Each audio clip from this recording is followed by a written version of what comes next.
Bonsoir chers frères et sœurs bien-aimés de Dieu. Nous sommes très heureux de poursuivre cette série d'enseignements sauvés pour marcher dans la santé divine et dans la guérison surnaturelle. Et nous sommes à l'épisode 31 où nous abordons les semences de guérison de Jésus-Christ. Et cet épisode constitue la leçon 2 des guérisons opérées par Jésus-Christ dans le livre de Matthieu.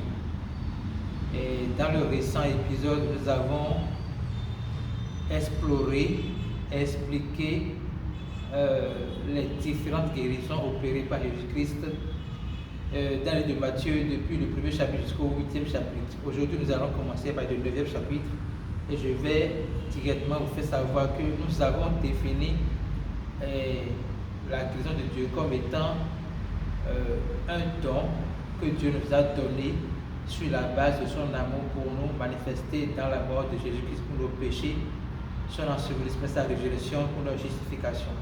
Et qu'est-ce que cela veut dire pour nous?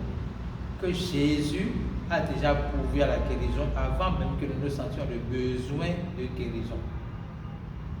Et cela est tout le temps expliqué dans la parole de Dieu. Aujourd'hui, nous allons voir, à partir du chapitre 9 du livre de Matthieu, ce qu'il en est. Et chapitre 9, premier verset, on voit, Jésus étant monté dans une barque, traversa la mer et alla dans la ville. Et voici, on lui amena un paralytique couché sur un lit. Jésus, voyant leur foi, dit au paralytique, prends courage, mon enfant, tes péchés te sont pardonnés. Prends courage, mon enfant, tes péchés te sont pardonnés. Quel est le message que je voudrais passer en confessant, en déclarant la guérison du paralytique par cette phrase, tes péchés te sont pardonnés? Cela est expliqué dans la suite. Déjà, cette phrase a offensé les pharisiens qui estimaient qu'ils blasphémaient Dieu. Et Jésus fait savoir ceci. Lequel est plus aisé de dire tes péchés sont pardonnés ou de dire lève-toi et marche? Or, afin que vous sachiez que le Fils de l'homme a sur la terre le pouvoir de pardonner les péchés, lève-toi, dit-il au paralytique, prends ton lit et va dans ta maison. Et il se leva et s'en alla dans sa maison. La première leçon qu'on va retenir dans ce passage, c'est quoi? Jésus, pour guérir le paralytique, a dit, tes péchés te sont pardonnés. Pourquoi Jésus a mis cette phrase-là? Pour faire savoir aux pharisiens, aux religieux de son époque, que lui-même, Jésus, est Dieu sur la terre. Et sur cette base, il a le pouvoir de pardonner les péchés. Les pharisiens considèrent que seul Dieu peut pardonner les péchés, alors que Jésus est Dieu, manifesté dans la chair, à même de pardonner les péchés, exactement comme Dieu, parce qu'il est Dieu. Maintenant, quel est le lien entre un paralytique qui a besoin de guérison et la phrase « tes péchés te sont pardonnés » ? Pourquoi? Parce que la racine de toutes les maladies, de toute infirmité, se trouve dans le péché. Dans Romains 5, verset 12, on pouvait voir que par le péché d'Adam, la mort est entrée dans le monde et avec la mort, tout ce qui suit. Or, Jésus-Christ est venu et selon la déclaration de Jean, voici l'agneau de Dieu qui enlève le péché du monde. Jésus-Christ est venu pour enlever le péché du monde. La question qu'on va se poser est que est-ce que Jésus-Christ a enlevé le péché du monde? Effectivement, oui. Parce qu'à la croix, il a dit tout est accompli. Donc Jésus-Christ a effectivement enlevé le péché du monde. Celui qui croit que Jésus-Christ l'a fait reçoit le pardon de ses péchés et instantanément la guérison. Alors quand il a dit au paralytique tes péchés sont pardonnés, c'est pour enlever la racine. Ce qui cause la maladie, ce n'est pas autre chose que le péché adamique. Donc quand il a déclaré le pardon des péchés, la guérison s'est manifestée instantanément. Et le pardon des péchés, c'est la bonne nouvelle de Dieu pour l'humanité. Jésus-Christ est mort pour nos péchés. Il a payé le prix du péché à notre place. Le salaire du péché, c'est la mort. Et Jésus-Christ l'a payé à notre place afin que nous ne mourions pas. Il a souffert à notre place afin que nous ne souffrions pas. C'est pour cela qu'il dit dans Matthieu 8, verset 16 et 17, il a pris nos infirmités, il s'est chargé de nos maladies. Donc, le but de ce message, c'est de nous faire savoir que nos péchés sont pardonnés. Alors, si vous êtes souffrant de n'importe quelle maladie, vous devez d'abord croire que vos péchés sont pardonnés. Vos péchés d'hier, d'aujourd'hui et de demain sont éternellement pardonnés à Jésus-Christ. Il suffit d'y croire pour recevoir la plénitude de ce que Jésus-Christ a déjà pourvu pour vous en Christ. Et par son œuvre, ça va s'accomplir à la croix pour nous. Donc, accepter le pardon du péché de Jésus, c'est recevoir la guérison dans votre corps. Je déclare dans le nom de Jésus, quelle que soit la maladie dont vous souffrez, recevez maintenant Jésus-Christ dans votre cœur. Recevez son pardon. Recevez son amour inconditionnel. Recevez sa miséricorde insondable.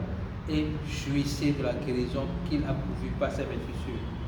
Tandis qu'il leur adressait ces paroles, voici un chef arriva se prosternant devant lui et dit, ma fille est morte il y a un instant, mais viens lui imposer les mains et elle vivra.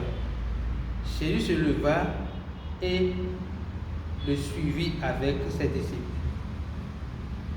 Donc déjà, quand face à la mort, la leçon des leçons est dans chaque verset, face à la mort de la fille du chef en question, il n'a pas considéré que bon, c'est fini. La mort a pris le dessus, c'est fini. Non. Il a cru qu'il y a quelqu'un qui a dominé la mort, qui est vainqueur de la mort par la croix. Il y a quelqu'un qui a déjà englouti la mort. Et cette personne est Jésus-Christ. Et donc, confiant de ce que Jésus-Christ a déjà englouti la mort par révélation, il est allé voir Jésus-Christ pour dire, Jésus, ma fille est décédée, mais viens lui imposer les mains et elle vivra. Nous devons être confiants dans l'amour de Dieu pour nous, dans la capacité de Dieu pour nous de nous guérir, mais plus encore de nous ressusciter, et de ressusciter les gens autour de nous. Si nous croyons que Jésus-Christ a englouti la mort, même si nous avons des parents qui sont morts, nous pouvons demander à Jésus-Christ de les ramener à la vie. Et si nous croyons, nous allons voir cela se manifester au nom puissant de Jésus-Christ. Alléluia. Donc le monsieur croyait que Jésus-Christ est la vie et la résurrection. C'est pour cela qu'il est allé vers lui. Maintenant, sur le chemin, Jésus a pris la décision d'aller imposer la main à la fille pour la réveiller de son sommeil. Mais sur la route, il s'est passé quelque chose d'extraordinaire. La parole dit qu'une femme atteinte de perte de sang depuis 12 ans s'approchant derrière et toucha le bord de son vêtement, car elle disait en elle-même, si je puis seulement toucher son vêtement, je serai guéri. Alors, la dame a souffert pendant 12 ans. Il y a d'autres versions qui font savoir qu'elle a dépensé son argent dans les hôpitaux sans avoir un résultat. Et cela veut dire ici que les médecins, nous les respectons, ils soignent le corps, mais ils ne guérissent pas. La personne qui guérit, la seule et unique personne qui guérit, c'est Jésus-Christ. Alors les médecins ont montré leurs limites pour la guérison de cette dame qui souffrait d'hémorragie, de perte de sang depuis 12 ans. Souffrir d'une perte de sang depuis 12 ans et être encore en vie, c'est déjà la grâce de Dieu. Maintenant, la dame ne s'est pas contentée de ce que les médecins n'ont pas pu, mais elle a cru qu'il y a quelqu'un qui est le médecin des médecins, qui est le docteur des docteurs, et qu'il lui fallait juste toucher le bout de ses vêtements pour être guéri. Pas besoin même de crier pour attirer l'attention sur elle. Il faut juste qu'elle marche par la foi et toucher sur le bord de son vêtement. Alors, qu'est-ce qui s'est passé dans le processus là? Première chose, la dame a bravé la honte. La dame a bravé l'échec. A dit, elle a brisé dans son esprit tout ce qui peut constituer un blocage pour aller recevoir sa guérison. La honte, l'échec, la peur de l'échec, elle a brisé tout ça. Elle s'est débattue au milieu d'une grande foule pour toucher le bord du vêtement de Jésus-Christ. Et pourquoi Jésus-Christ a constaté que quelqu'un l'a touché? Parce que tous le touchaient sans la foi. Tous touchaient Jésus, toute la foule touchait Jésus-Christ sans la foi. Mais elle seule a touché Jésus-Christ par la foi. Elle a reçu la guérison en laquelle elle a cru. La parole dit que Jésus retournant et dit, et la voyant, prends courage ma fille, ta foi t'a guéri. Et cette femme fut guérie à l'heure même. Donc, je vous ai dit que tous le touchaient, tout le monde touchait Jésus-Christ sans la foi. Mais elle a touché Jésus-Christ par la foi, avec la foi que sa guérison se trouve en Jésus-Christ. Alors, si beaucoup viennent dans les églises et ont des problèmes de santé, mais ils ne touchent pas Jésus-Christ par la foi. Aujourd'hui, nous ne voyons pas Jésus-Christ physiquement pour dire on va toucher son bord de vêtement. Mais Jésus-Christ, c'est la parole de Dieu. La parole de Dieu se trouve dans la Bible. Nous devons toucher Jésus-Christ par la foi à travers la parole de Dieu. Et une parole qu'on peut prendre sur nous pour recevoir la grâce de Dieu, c'est très simple. La parole dit, par les maîtrisures de Jésus-Christ, vous avez été guéris. Par les maîtrisures de Jésus-Christ, vous avez été guéris. Ça veut dire que nous avons été guéris avant que la maladie ne vienne dans notre vie. Donc nous devons juste nous déclarer qui nous sommes avant que l'élément intrus n'entre dans notre vie. Tout simplement. Donc, toucher Jésus-Christ par la foi aujourd'hui, c'est nous appuyer sur la parole de Dieu et y croire fermement. Le juste vivra par la foi et non par la vue. Nous devons vivre par la foi. Vivre par la foi, c'est vivre en nous soumettant absolument à la parole de Dieu.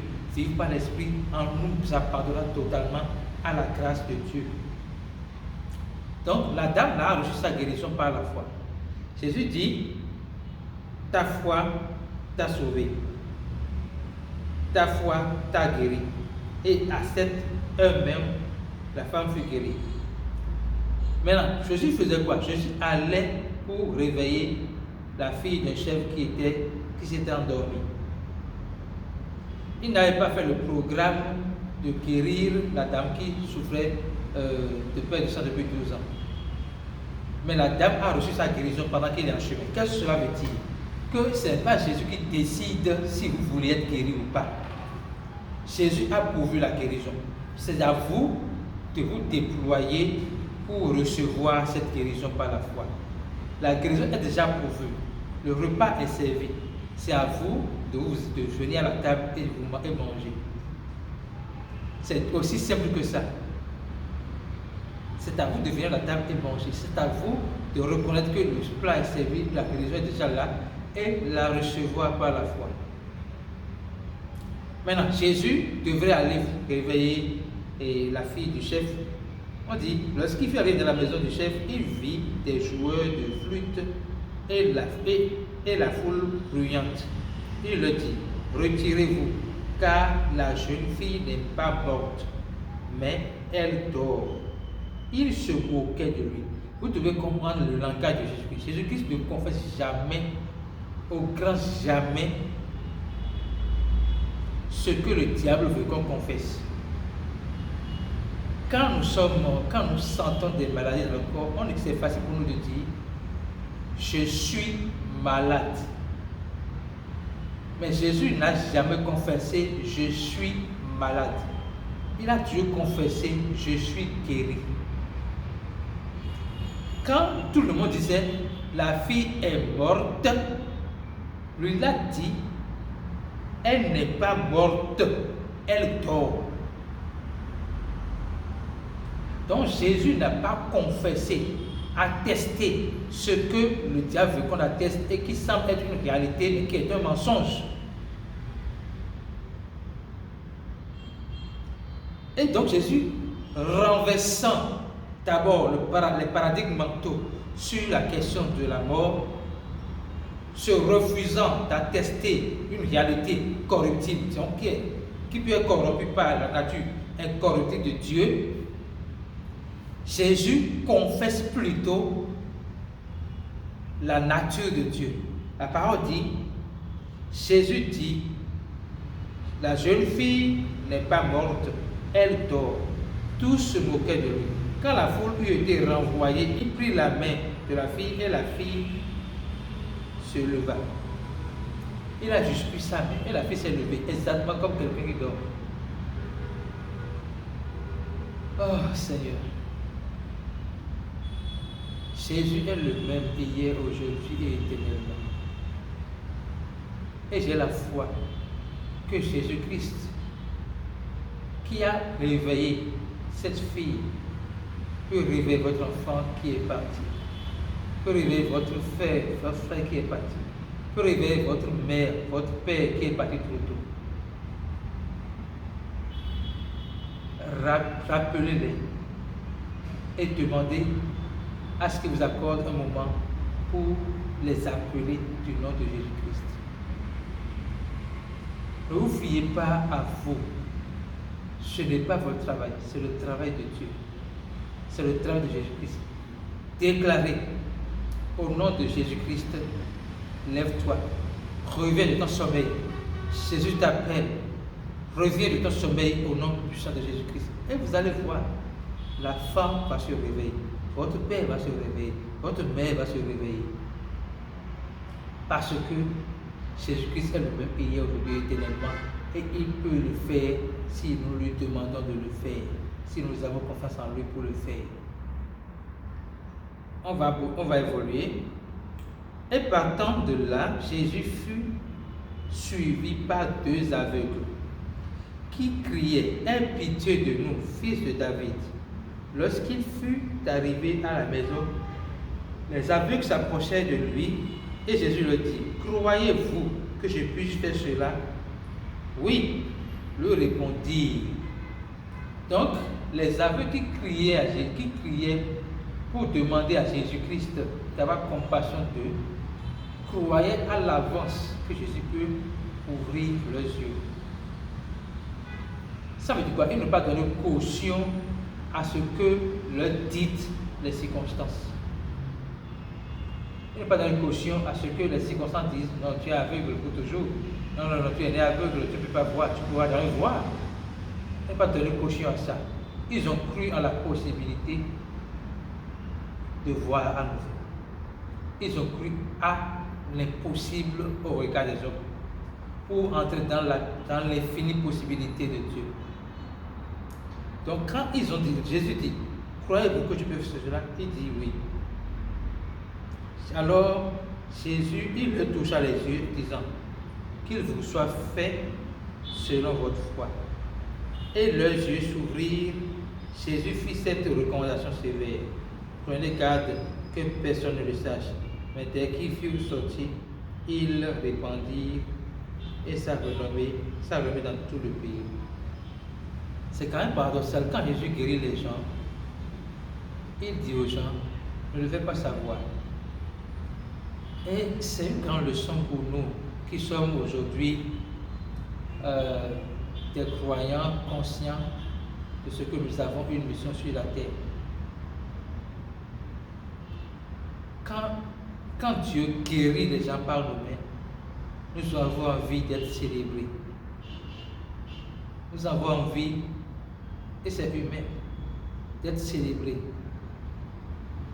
Qu'on apporte du crédit à ce que c'est nous, c'est par nous que Dieu a fait. Et puis parfois on dit c'est nous, c'est nous.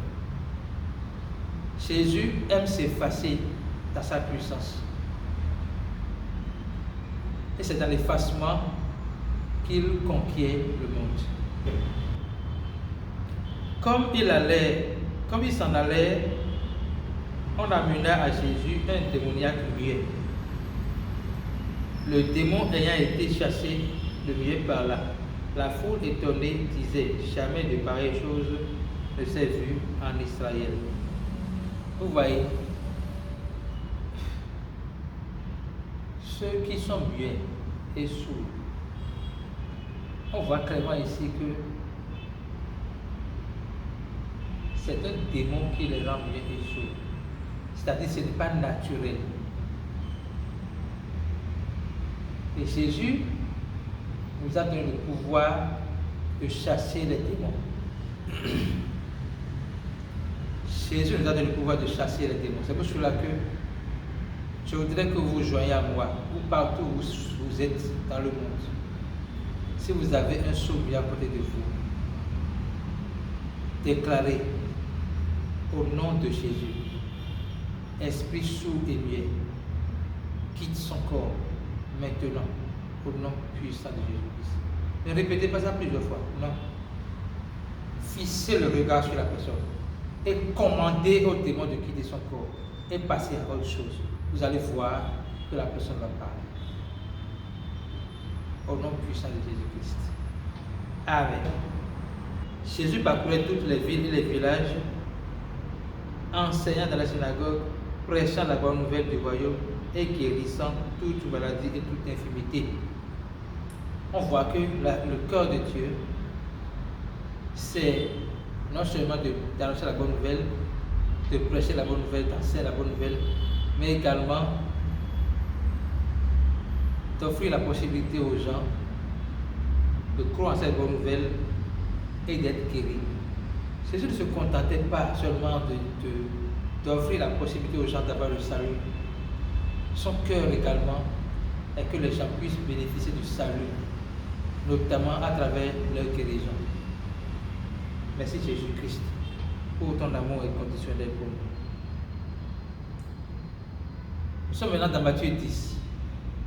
Matthieu 10, verset 1. On dit, puis ayant appelé les 12, il leur donna le pouvoir de chasser les esprits impurs, de guérir toute maladie et toute infirmité. Donc, nous avons le pouvoir de chasser tout esprit impur et de guérir toute maladie et toute infirmité. Nous qui avons cru en Jésus-Christ. Nous qui avons cru en Jésus-Christ, nous avons ce pouvoir-là. Il nous revient juste de nous déployer, de l'exercer. Et nous allons voir la puissance de Dieu agir au travers de nous-mêmes. Recommandation de Jésus-Christ, toujours dans Matthieu 10, verset 7. Allez, prêchez et dites, le royaume des cieux est proche. Guérissez les malades, ressuscitez les morts, purifiez les lépreux, chassez les démons. Vous avez reçu gratuitement, donnez gratuitement. Alors le pouvoir que nous avons reçu, c'est ce qui est cité tout à l'heure. Maintenant, la parole dit, nous avons reçu gratuitement, donné gratuitement. Il y a beaucoup de personnes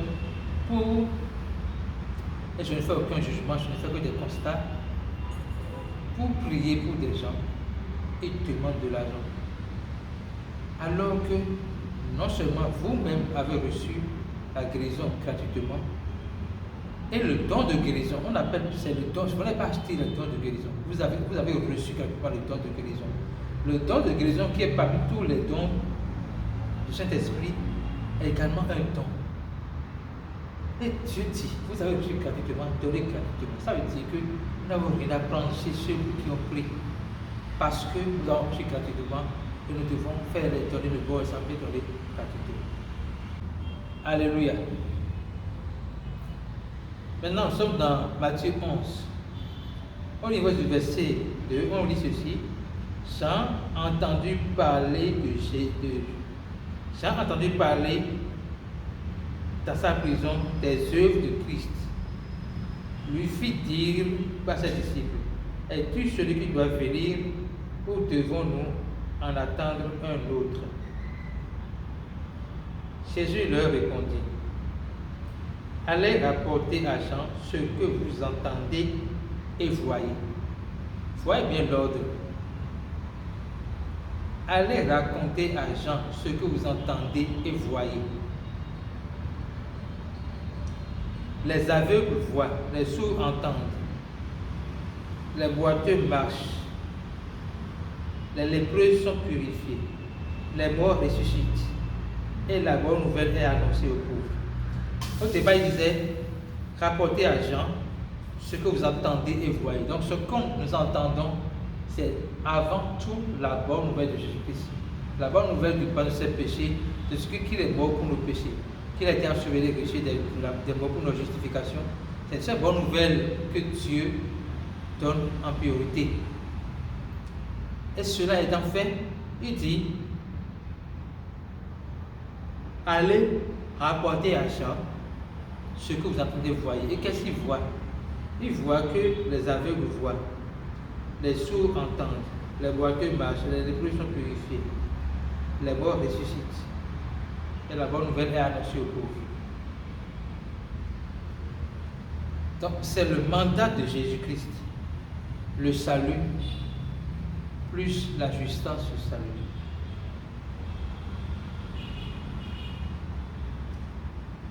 Les derniers versets de Matthieu 11 toujours, on lit, « Venez à moi, vous tous qui êtes fatigués et chargés, et je vous donnerai du repos.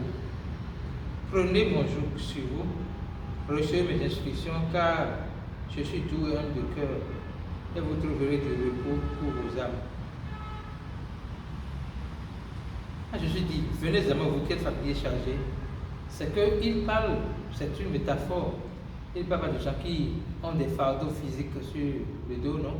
Il parle des gens qui sentent le poids des épreuves, le poids de l'échec, le poids des maladies. Et ils sont mal de ce que la survie de leurs parents, la vie de leurs parents, plutôt la survie de leurs parents, dépend des centaines de milliers de francs CFA. Et donc, ceux-là sont chargés et fatigués. Ça veut dire quoi? Pourquoi ils sont chargés et fatigués? Parce que s'ils n'ont plus l'argent pour continuer à faire le traitement selon les principes des médecins, c'est qu'ils vont mourir. Donc il y a le stress de l'argent qui les rend encore plus malades, et aussi le fait qu'ils ne trouvent pas forcément l'argent. Et donc Jésus dit, venez vous décharger sur moi. Je voudrais vous inviter, frères et sœurs, à vous décharger sur Christ. Déchargez-vous sur lui. À l'instant où nous sommes, il est près de vous. Et il veut vous écouter. Il veut que vous vous déchargiez sur lui. Et il est prêt à vous recevoir, à vous donner sa grâce et à vous donner sa foi. Vous donner le salut éternel pour toujours. Amen. On peut lire rapidement dans Matthieu 12. Car le Fils de l'homme est maître du sabbat. Étant parti, Jésus entra dans la synagogue. Et voici, il s'y trouvait un homme qui avait la main sèche. Il demandait à Jésus, est-il permis de faire une guérison le jour du sabbat? C'était afin de pouvoir l'accuser. Jésus leur répondit, lequel d'entre vous, s'il n'a qu'une brebis, et qu'elle tombe dans une fosse, le jour du sabbat, ne la saisira pour l'en retirer? Combien un homme ne vaut-il pas plus qu'une brebis? Il est donc permis de faire du bien les jours du sabbat. Alors il dit à l'homme, étends ta main. Et il étendit, et elle devient celle comme l'autre. Oh Jésus, je te remercie de ce que tous ceux qui ont les mains sèches retrouvent la guérison maintenant en puissance de Jésus-Christ. Amen. Beaucoup de versets. Encore, nous sommes au niveau du verset 22 de Matthieu 12. Alors on lui amena un démoniaque aveugle et muet, et il le guérit, de sorte que le muet parlait et voyait. Dans la personne était aveugle, non seulement la personne ne voit pas et n'entend pas. Elle peut considérer que c'est une situation finie, cette personne. Mais Jésus n'a pas encore dit c'est fini. Donc, ils ont reçu la guérison. L'aveugle, muet et muet, a reçu sa guérison. Et il faut noter quelque chose. On dit, on lui amena un démoniaque aveugle et muet. Je vous ai dit tout à l'heure, si vous êtes aveugle, si les gens qui sont aveugles et muets, les gens qui sont muets déjà ont un démon à chasser. Ce n'est pas la guérison, mais c'est un démon à chasser. Nous sommes de Matthieu 14 maintenant. On va voir rapidement au niveau du verset 34 ceci. Après avoir traversé la mer, il vint dans le pays de Génézareth. Les gens de ce lieu avaient reconnu Jésus, envoyèrent des messagers dans tous les environs et on lui amena tous les malades. Ils le prièrent de leur permettre seulement de toucher le bord de son vêtement. Et tous ceux qui le touchèrent furent guéris. Jésus, Dieu, est un Dieu de faveur. Il n'est pas un Dieu qui est dans le favoritisme. On dit quoi? Il a offert la guérison à tout le monde. On dit maintenant, ils ont demandé que seulement laisse-nous toucher le bord de ton vêtement. Et tous ceux qui ont touché sont guéris. Tous ceux qui ont touché par la foi sont guéris. Alors tous ceux qui n'ont pas touché au bord de son vêtement ne sont pas guéris parce qu'ils n'ont pas cru que Jésus pouvait les guérir. Nous sommes au niveau de Matthieu 15, verset 21. Jésus, étant parti de là, se retira dans le territoire de Tyr et de Sidon. Et voici une femme cananéenne qui venait de ces contrées lui cria, « Aie pitié de moi, Seigneur, fils de David, ma fille est cruellement tourmentée par le démon. » Il ne lui répondit pas un mot. Les disciples s'approchèrent et lui dirent avec instance, « Renvoie-la, car elle crie derrière nous. » Il reprit, « Je n'ai été renvoyé qu'aux brebis perdues. » Jésus répondit, « Je n'ai été envoyé qu'aux brebis perdues de la maison d'Israël. » Mais elle vint se prosterner devant lui, disant, « Seigneur, secours-moi. » Il répondit, « Il n'est pas bien de prendre le pain des enfants et de le jeter aux petits chiens. » « Oui, Seigneur, dit-elle, mais les petits chiens mangent les miettes qui tombent de la table de leur maître. » Alors Jésus lui dit, « Femme, ta foi est grande, qu'il te soit fait comme tu veux. » Et à l'heure même, sa fille fut guérie. Alors, quelles sont les leçons à retenir dans ce passage-là? Alors, il y a beaucoup de leçons à retenir, mais déjà, il faut savoir que Jésus a mis à l'épreuve la dame pour voir sa foi, pour voir si elle est déterminée à recevoir sa guérison pour sa fille. Alors quand Jésus dit, on ne donne pas ce qui appartient aux enfants, aux chiens, qu'est-ce qu'il est en train de dire? La guérison est pour ceux qui ont cru déjà en l'évangile. Mais pas pour ceux qui n'ont pas cru, parce qu'ils ne verront pas la valeur. Matthieu 17. Nous sommes au niveau du verset 14. Lorsqu'il fut arrivé près de la foule, un homme vint se jeter à genoux devant Jésus et dit, « Seigneur, aie pitié de moi. Mon fils qui est lunatique, qui souffre cruellement, tombe souvent dans le feu et souvent dans l'eau. Et je l'ai amené à tes disciples, ils n'ont pas pu le guérir. » Race d'incrédules et perverses, répondit Jésus-Christ, jusqu'à quand serai-je avec vous? Jusqu'à quand vous supporterai-je? Amenez-le-moi ici. Et Jésus parla sévèrement aux démons qui sortent de lui, et l'enfant fut guéri à l'heure même. Alors, les disciples s'approchèrent de Jésus-Christ et lui dirent en particulier, « Pourquoi n'avons-nous pas pu chasser ce démon? À cause de votre incrédulité, lui dit Jésus-Christ. » Donc, si vous ne croyez pas fermement, absolument, à la guérison de Jésus-Christ, vous ne pouvez pas l'expérimenter. Parce que le diable viendra mettre des doutes dans votre cœur. Et si vous cédez à cela, c'est que vous avez annulé la guérison qui est déjà offerte pour vous, au nom puissant de Jésus-Christ. Alléluia. Je te remercie, Seigneur, pour ces passages que nous avons suivis avec beaucoup d'attention. Je te remercie, Seigneur, pour la grâce que tu nous as faite de parcourir tes actions de guérison dans le livre de Matthieu. Nous avons appris beaucoup de choses. Nous avons appris que Dieu ne sélectionne pas qui doit être guéri, mais c'est nous qui décidons de recevoir la guérison. Jésus est vie et résurrection. Alors il est capable de ramener les morts à la vie. Si nous croyons cela, nous pouvons l'expérimenter. Merci Jésus-Christ pour la grâce que tu m'as faite de recevoir ta parole dans ma vie, de la laisser grandir en moi, afin qu'elle produise de grands impacts dans ma vie, au nom puissant de Jésus-Christ.